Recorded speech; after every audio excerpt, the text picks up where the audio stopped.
አንድ ቀን ምሽት ከተማ ውስጥ ጆን ወደ ባለቤቱ ካረን ቤት ይመለሳል። ሆኖም ብዙም ሳይነጋገሩ እራት በተለያዩ ክፍሎች ይበሉ። ግንኙነታቸው በግልጽ እንደፈረሰ ያሳያል። ዜና ለመመልከት አብረው ይቀመጣሉ። እናም በፍጥነት እየተሰራጨ ስላለው ኢንፌክሽን ይሰማሉ። ጆን ትልልቅ የፋርማሲውቲካል ኩባንያዎች ገንዘብ ለመሰብሰብ እየሞከሩ ነው ብሎ በማሰብ ቫይረሱ የመጣው ከነሱ ነው ብሎ ይከሳቸዋል። ነገር ግን ካረን ንድፈ ሐሳቡን ችላ ትሏለች። ጆን ከመተኛቱ በፊት አንዳንድ ወሬዎችን እንደሚመረም ተናገረ። ካረን አንድ ነገር ለመናገር ሞክራ ግን ነገር ለማውራት ትወስናለች። በማግስቱ ጠዋት ጆን አውሮፕላን በጣም ተጠግቶ ሲበር ይሰማል። ይህም በአቅራቢያው ከመከስከሱ በፊት ጣሪያውን ቀደደው። በዚያን ጊዜ ካረን በመጨረሻ ማውራት ትፈልጋለች። ነገር ግን ጆን አደጋውን ለማጣራት ይሄዳል። ፍቺ እንደምትፈልግ የነገረችውን አልሰማም። ውጭ ጆን በአንድ ህንፃ ጎን ተከስክሶ ትልቅ እሳት የፈጠረውን አውሮፕላን ይመለከታል። ጎረቤቶቻቸው በቫይረሱ የተያዙ ሰዎች እየነከሱ እንደሆነ ለጆን ይነግሩታል። ስለዚህ ሳይረን ከውጭ እየሰሙ ሳለ ካረንን ለመናገር ወደ ቤት ይመለሳል። በመስኮት ሲመለከቱ በቫይረሱ የተያዙ ሰዎችን ለመብላት ጥቃት እየሰነዘሩ ወደ ዞምቢዎች እየተለወጡ እንደሆነ ይገነዘባል። ባልና ሚስቱ ወዲያውኑ ዜናውን ይከፍታሉ እና ካረን ሁሉም ሰው ቤት ውስጥ እንዲቆይ የሚናገር ዘጋቢ ትመለከታለች። ከዚያም ቤት ውስጥ ያለውን ምግብ ይመለከታሉ እና ብዙም እንዳልቀራቸው ይገነዘባሉ። ካረን ጎረቤት አፓርታማ ዕቃ እንዲያመጣላት ትፈልጋለች። አገናኝ መንገዱ ደህና መሆኑንና ማንም ሰው ስለ ህገወጥ ድርጊቶች እንደማይጨነቅ ትጠቁማለች። እንዲሁም ተራ በተራ እንደሚሄዱ ቃል ትገባለታለች። ከጥቂት ደቂቃዎች በኋላ ጆን ምግብ ይዞ ይመለሳል። ጎረቤታቸው በር ክፍት እንደነበረ ይናገራል። ካረን ለመሄድ ትስማማለች። ነገር ግን መጀመሪያ ሄልሜትና ጓንት ለብሳ ቢላዋ እግሯ ላይ ታስራለች። ከመሄዷ በፊት ተንቀሳቃሽ ሳጥኖችን ከቁም ሳጥን ውስጥ እንዲያወጣና እቃዎችን ለማከማቸት እንዲያዘጋጅ ትነግረዋለች። ካረን ተጨማሪ አቅርቦቶችን ይዛ ስትመለስ ጆን ሳጥኖቹን እሱን ትታ ለመሄድ እያሰባሰበች እንደሆነ ወይም እቃዎችን ለማከማቸት ብቻ እንዳመጣቻቸው ይጠይቃታል። ካረንም አዎ ብቻ የሚል መልስ ትመልስለታለች። ከዚያም በኋላ ካረን የጎረቤታቸውን ትልቅ ቴሌቪዥን ለማምጣት ጆንን በጠበቀ ሁኔታ ወደ ውጭ ትልከዋለች። በዚያም ምሽት ዜና አንባቢው የመጨረሻ ስርጭታቸው እንደሆነ ያስታውቃል። ሁኔታው ሲረጋጋ እንደሚመለሱ ይናገራል። ሁሉም ሰው ውስጥ እንዲቆይና ከሌሎች ጋር አካላዊ ግንኙነት እንዳያደርግ ያስታውሳል። የጦር ኃይሉ ሰዎችን በማስወጣት ላይ ናቸው። ስለዚህ እርዳታ ለሚፈልጉ ማንኛውም ሰው በመስታወታቸው ላይ ኤክስ ምልክት ማድረግ አለበት። ባልና ሚስቱ ኤክስ ምልክትን ለማድረግ ፕላስተር ይጠቀማሉ እና በዚያ ምሽት ሄሊኮፕተር ያልፋል። ግን ለነሱ አይቆምም። በማግስቱ ጠዋት ጆን ካረን ተጨማሪ እቃዎችን ይዛ ስትመለስ ያገኛታል። ጆን ወረርሽኙ ሲያልቅ እቃዎችን እንደሚመልሱ ቃል እንድትገባለት ያደርጋታል። ነገር ግን ካረን እንደ ቆንጆ ቀሚሶች ያሉ አላስፈላጊ ያልሆኑ ነገሮችን በመውሰዷ በጣም ቅር ይሰኛል። ከዚያም በኋላ ጆን ዞምቢዎቹ ሊገቡ ይችላሉ ብሎ በፍርሃት ራሱን ለመከላከል መንገዶችን ይፈልጋል። ለምሳሌ ላይተር ላይ ስፕሬ በመጠቀም የእሳት ነበልባል ማስወንጨፊያ ለመስራት። ካረን በአፓርታማ ውስጥ ያሉትን ቢላዎችና መዶሻዎች በሙሉ እናት አይነትን ለመቀነስ የሚረዱ ዱቄት እየሰበሰበች ትረዳዋለች። በ9 ሰዓት የመንግስት ባለስልጣን በሬዲዮ የወረርሽኙ መንስኤ እስካሁን እንደማይታወቅና በዓለም ላይ የተወሰኑ ክፍሎች ብቻ እንደተጎዱ በማስታወስ የኤሌክትሪክና የውሃ አቅርቦት እንዲሰራ ጠንክረው እየሰሩ መሆናቸውን ቃል ገብቷል። ራሳቸውን ስራ እንዲበዛባቸው በማድረግ መሞከር ባልና ሚስቱ ካርድ ይጫወታሉ። ታሪክ እንደሚያሳየው ሰብአዊነት ሁል ጊዜ በከባድ ወረርሽኝ ባሉ ትልልቅ ክስተቶች ምክንያት ጥሩ እንደሚሆኑና ነገሮች ወደ መደበኛ ሁኔታቸው እንደሚመለሱ ያስባል። ሆኖም ካረን በቋሚ አዎንታዊ አስተሳሰቡ ተበሳጭታ ሰዓቱ ጠዋት ቢሆንም መጠጣት ትጀምራለች። ጆን ሲጠይቃት ካረን ለአንድ ዓመት ሙሉ በየቀኑ እየጠጣች እንደሆነና እሱ ማስተዋል እንደማይችል ትጠቁማለች። ጆን ወደ ህፃናቱ ክፍል ይከተላታል እና በመጨረሻም ስለ ትልቁ ችግር ይወያያል። ህፃን ልጃቸው እንደሞተና ከዚያን ጊዜ ጀምሮ እንደ ድሮ መሆን እንዳልቻሉ እንረዳለን። ካረን በቅርቡ እነሱን ይጠፋሉ ብላ ታስባለች። ነገር ግን ጆን ከዚህ እንደሚተርፉ ያረጋግጣል። ጥቃት ቢደርስባቸውም ዝግጁ ለመሆን ቆርጠው በመነሳት ባልና ሚስቱ የአካል ብቃት እንቅስቃሴ ማድረግ ይጀምራሉ። ምንም እንኳን ካረን መጠጣት ባታቆም ከሰካራም ጋር ምን አታገለው። አንድ ምሽት በሩ ላይ አንድ ሰው እንዳለ ትሰማለች እና ጆን የነፍስ አድን ሰዎች ናቸው ብሎ ያስባል። በሩን ሲከፍቱት ዞምቢ ወዲያውኑ ወደ ቤት ውስጥ ለመግባት ይቀርባል። ነገር ግን ባልና ሚስቱ ተባብረው በሩን ይዘጉታል። ከዚያ ከሰዓት በኋላ ሬዲዮ አንድ ሳይንቲስት ክትባት ለመፍጠር ቫይረሱን ለመለየት እየሞከረ እንደሆነ ያስታውቃል። እውነተኛ ዜና አለመኖሩ በባልና ሚስቱ ላይ ከፍተኛ ጭንቀት እየፈጠረ ነው። ይህም ለመቋቋም ማጨስ ለመጀመር ወሰኑ። መደበኛ ሲጋራ በቂ አይደለም። ስለዚህ ካረን የሰረቀቻቸው ጠንካራ እቃዎች እንዳሏት ገለጸች። ጆን ይደነግጣል፣ ግን እሱ ደግሞ ደስተኛ ዱቄት ይወስዳል። ያው ይገባቸዋል። ከስራ ያመጣቻቸውን ትልቅ ህገወጥ እጾች ስብስብና ሽጉጥ ታወጣለች። እንዲሁም እሷና ጆን ለመጨረሻ ጊዜ የተሳሳቱት በሙፊን ውስጥ ዱቄት በመጨመሯ እንደሆነ ታምናለች። ይህም ጆን ተጨማሪ ነገሮችን እንዲሞክር ያደርገዋል። ባልና ሚስቱ ምሽቱን የቪኤችኤስ ፊልሞችን በመመልከትና በመጠጣት ያሳልፋል። በማግስቱ ካረን በጥይት ድምፅና በተሰበረ ነገር ትደነግጣለች። ጆን በጠመንጃ የተላመደና የእናቷን ሳህን እየሰበረ ነው። እናቷን እንደምትጠላት ይጠቁማል። ነገር ግን ካረን አሁንም ተናደለች። ወደ መጸዳጃ ቤት ስትሄድ የአደጋ ጊዜ ሄሊኮፕተር በጎዳናቸው ላይ ሳያቆም እየበረረ ታያለች። ቁርስ ወቅት ጆን ትላንትና የነበራቸው ጊዜ አይነ ከፋች እንደነበረና ለረጅም ጊዜ እንዲያስቡ እንዳደረጋቸው ያስባል። የተሰበረውን የሳህን ቁርጥራጭ ከበሩ ጀርባ ማድረግ ይጀምራል። ከዚያም ባልኮላቸው ብዙ ሞሎቶቭ ቦምቦችን ይሰራል። የአካል ብቃት እንቅስቃሴ ማድረጋቸውን ይቀጥላሉ።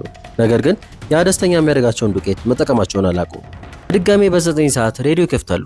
ሆኖም ግን ምንም ስርጭት የለም። በዛን ጊዜ አንድ ሰው በራቸውን ያንኳኳል። ባልና ሚስቱ መዶሻቸውን አዘጋጅተው ሲመለከቱ ጎረቤቶቻቸው ሊዮና ኤሚሊ ነበሩ። ገብተው ሁኔታቸውን እንዲያስረዷቸው ይጠይቃሉ። ከአውሮፕላኑ አደጋ በኋላ የልብስ ማጠቢያ ክፍል ውስጥ ተጣብቀው እንደነበረ እናም በመጨረሻ ሲወጡ ዞምቢዎቹ አፓርታማቸውን እንደወረሩ ውጭ ባለው የተሰበረ ሳህን ምክንያት እዚህ እውነተኛ ሰው እንዳለ እንደገመቱ ይናገራሉ። እንግዶቹ ለ2 ቀናት አልበሉ እና ምግብ ይጠይቃሉ። እዚህ ጊዜ ጆንና ካረን ወደ ወጥ ቤት ይሄዳሉ። በዚያም ሁለቱም ጥንዶች መከራከርና መነጋገር ይጀምራሉ። ኤሚሊ ካረን ልጇ ከሞተችና ከዚያ በኋላ መውለድ እንደማትችል ስትገነዘብ አብዳለች ብላ እንደምታስብ ለሊዮ ትነግሯለች። በተጨማሪም ካረን ማስታወሻዎቿን ከልብስ ማጠቢያ ክፍል ውስጥ እንዳወረደችው ትናገራለች። በተመሳሳይ ጊዜ ካረን ምግቡ ለራሳቸው መቆጠብ እንዳለባቸው ለጆን ትነግረዋለች።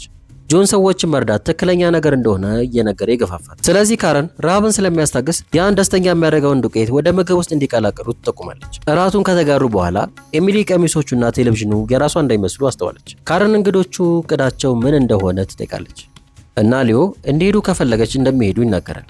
ሆኖም ካረን እነሱን ለማበራር አደፍርም። ሊዮ ጽዳት በማጽዳት ጥሩ እንደሆነ ይጠቅሳል እና ካረን ሊረዷት እንደሚችሉ ትናገራለች።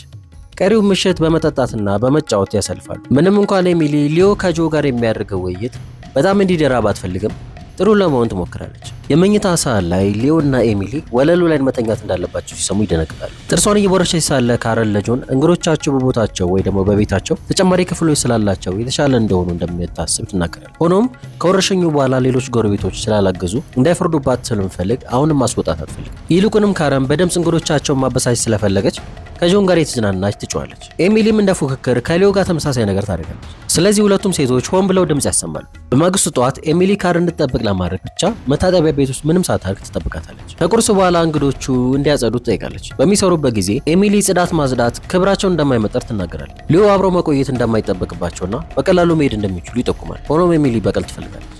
በዚህም እንቅልፋቸውንና ሰላማቸውን ለመንሳት ይስማማሉ። ጽዳታቸውን ሲጨርሱ ካረን እያንኮራፋች እንደሆነ አስተውለው አሁን ማድረግ እንዳለባቸው ይነጋገራሉ። ካረን ከእንቅልፏ ነቅታ የተነጋገሩትን እንደሰማች እንግዶቻቸው ላይ ጥርጣሬ እንዳላት ለጆን ለመናገር ወደ ሌላ ክፍል ትወስደዋለች። ሊዮና ኤሚሊ ሊገሏቸው እንደሚፈልጉ በማሰብ ባልና ሚስቱ መጀመሪያ ለመምታት ይስማማሉ። ከጥቂት ደቂቃዎች በኋላ ካረን በድብቅ በህገ ወጥ እጾች የሰራቻቸውን ኩኪሶች ታከፋፍላቸዋለች። ዓላማዋ እነሱ ማስደንገጥ ብቻ ነበር። ሆኖም ግን በጣም ብዙ እጽ ተጠቅማ ስለነበር ባልና ሚስቱ ከአቅማቸው በላይ ሆነው ራሳቸውን ይስታሉ። የሞቱ ስለመሰላቸው ገዳይ መሆናቸው ማመን ስላልፈለጉ ሁኔታውን ለመርሳት ያን ደስተኛ የሚያደርጋቸውን ዱቄት ይወስዳሉ። በድንገት ሊዮና ኤሚሊ ሲነቁ ሰሙ። ሲያያቸው ዞምቢዎቹ የሆኑ መስለው ታያቸው። ያ ደስተኛ የሚያደርጋቸው ዱቄት ነው ለዚህ የሚያደርጋቸው። በድንጋጤ ካረን ወዲያውኑ እነሱ ላይ ትተኩስባቸዋለች። ከዚያም አስክሬኖቹን ወደ ሌላኛው አፓርታማ ይዘው ይሄዳሉ እና ቀኑን ሙሉ እጾች በመውሰድ ያሳልፋሉ። የመኝታ ጊዜ ሲደርስ ለመተኛት ማረጋጊያ ይወስዳሉ። ይህን መድኃኒት አወጣጡለት እኮ። በዚያ ምሽት ነፍስ አድን ሄሊኮፕተር እንዲያገኛቸው ሁሉም የተረፉ ሰዎች መብራት እንዲያበሩ ቢናገርም እነሱ ግን መስማት አልቻሉ። ይሄ መተኛት አይባልም፣ ራስን መሳት። በማግስቱ ጠዋት ካረን ማንኛውም ቀን የመጨረሻቸው ሊሆን እንደሚችል ራሷን በመሆን መሄድ እንደምትፈልግ ትናገራለች። ከዚህ በኋላ በምንም ነገር መጨነቅ ስለማይፈልጉ ተጨማሪ እጾችን ይወስዳሉ እና ለረጅም ጊዜ ይዝናናሉ። ከዚያም በኋላ ገላቸውን እየታጠቡ ሳለ ልጅ እንደምትፈልግ ታሳውቃለች እና ጆንም በዚህ ሀሳብ ይስማማል። ሁለቱም መወደዳቸውን አላቆመም እና ነገሮች እንደገና ለማስተካከል ተስፋ ያደርጋል። ጆን ልጃቸው ከሞተ በኋላ ህይወትን በሙሉ ስራ በመስራት ራሱ ቢዚ ለማድረግ እየሞከረ እንደነበር ያስታውሳል። ሆኖም ወረርሽኙ አዲስ እይታ ሰጥቶታል እና በእውነት የሚፈልገውን አስተምሮታል። የፍቅር ፊልም እየተመለከቱ ጥሩ ጊዜ ለማሳለፍ ይሞክራሉ። ግን በዚያን ጊዜ አንድ ሰው በራቸውን ያንኳኳል። የነፍስ አድን ቡድን አባል እንደሆነ ይናገራል እና ካረን በሩን ስትከፍት 3 ዘራፊዎች ገብተው ይመቷቸዋል። መሪው ካረንን ወደ መኝታ ቤት ክፍል ወስዶ ሊደፍራት ሲሞክር ሌሎቹ ሁለቱ ጆንን በቢላ አስፈራርተው ጠቃሚ ነገር እንዲሰበስብላቸው ይነግሩታል። ካረን ክፍተት ስታገኝ ዱቄት ፊቱ ላይ ትበትንበታለች። ራሷን ለማዳን ብዙ ከጣረች በኋላ ከዚያም መቀስ አውጥታ አንገቱ ላይ በተደጋጋሚ ትወጋዋለች። ሌሎቹ ሁለቱ ዘራፊዎች መሪያቸውን ለማየት ሲመጡ ባዩት ነገር በጣም ይደነግጣሉ። ነገር ግን ካረንን ከማጥቃታቸው በፊት ጆን ጠመንጃ ይዞ መጥቶ ሁለቱንም ይገላቸዋል። ባልና ሚስቱ አስከሬኖቹን ወደ ሌላ አፓርታማ ከወሰዱ በኋላ እንደገና ይጠጣሉ። ሰካራም ናቸው። አሁንም በድንገት ድምጽ ይሰማሉ። ሌላ የነፍስ አድን ቡድን ወደ መስኮት ሮጠው ትኩረታቸውን ለመሳብ ይሞክራሉ። ነገር ግን አልተሳካም። አፓርታማውን ለቀው ለመውጣት ቢወስኑም ኮሪደሩ ግን በዘንቦች መሞላታቸውን ያስተውላሉ። ስለዚህ ጆን በመዶሻ መምታት ይጀምራል እና ደማቸው ፊቱ ላይ ይረጫል። ይህ ክፍተት ለመፍጠር በቂ አይደለም። ስለዚህ ባልና ሚስቱ በሩን እንደገና ይዘጋሉ እና ወደ መስኮቱ ይመለሳሉ። ነገር ግን ሄሊኮፕተሩ ጠፍቷል። ካረን ብዙ ምግብ ስላልቀራቸው ትጨንቃለች። ስለዚህ ጆን ካረፉ በኋላ እቅድ እንደሚያወጡ ቃል ይገባል። ሌሊት አጋማሽ ላይ ካረን ትነቃለች እና ጆን ሁሉ መሳሪያዎች እየሳለና ባትሪ እየሞላባቸው እጅ ባትሪዎቹን ሲያዘጋጅ ታገኘዋለች። ከዚያም ጥበቃ የሚያደርግላቸው ልብስ ለብሰው የፍቅር ቃላት ይለዋወጣሉ። ባልና ሚስቱ ምርጫ ስላልነበራቸው አፓርታማውን ለቀው ዞምቢዎች መሃል ይገባል። ሆኖም ብዙ ስለነበሩ ወደ ቤት መመለስ ይኖርባቸዋል። ከተረጋጉ በኋላ ካረን እግሯን መነከሷን ትገልጻለች። ጆን ወዲያውኑ ያረጋጋታል እና ጆን የፋርማሲቲካል ኩባንያ በቅርቡ በክትባት የቅባት ገንዘብ ማግኘት እንደሚፈልግ ያስታውሳል። በዚያ ምሽት ካረን ወይን መጠጣት ያስጠላታል። ተመስገን ነው። አስፈሪ ቅዠት ካየች በኋላ ካረን ትነቃለች እና አፓርታማውን ለመልቀቅ ትሞክራለች። ጆን ሊያስቆማት ሲሞክር የማትቋቋመው ረሃብ እንደሚሰማት ትናገራለች። ጆን የራሱን ደም በብርጭቆ አፍስሶ ይሰጣታል። በፍጥነት ትጠጣዋለች። ይህ ረሃቧ እንደሚያስታግስላት ተገንዝባ፣ ነገር ግን ሁል ጊዜ ደሙ መስጠት እንደማይችል ትጠቁማለች እና ጆን ይናደዳል። ይህ እሱ ምርጫ እንደሆነና ለእርዳታ መጠበቅ ብቻ እንደሚያስፈልጋቸው ይናገራል። ለቁጣው ይቅርታ ለመጠየቅ ያቅፋታል እና ካረን ደሙ ማሸት እንደማትችል አምና ቁስሉን እንዲሸፍን ትጠይቋለች። በኋላ ላይ ባልና ሚስቱ ስለ ወደፊታቸው ይወያያሉ። ከዚያም በኋላ ካረን ገላዋን እየታጠበች ሳለ ራሷን ስለማጥፋት ታስባለች፣ ግን ማድረግ አልቻለች። ጆን አንድ ብርጭቆ ደም ያመጣላትና በጭንቀት ትጠጣዋለች። ያው መጠጥ ቀየረች እንጂ አሁንም እየጠጣች ነው። በዚያ ምሽት ደስተኛ የሚያደርገውን ዱቄት መውሰድ ሳያስፈልጋቸው መደሰት ይጀምራሉ።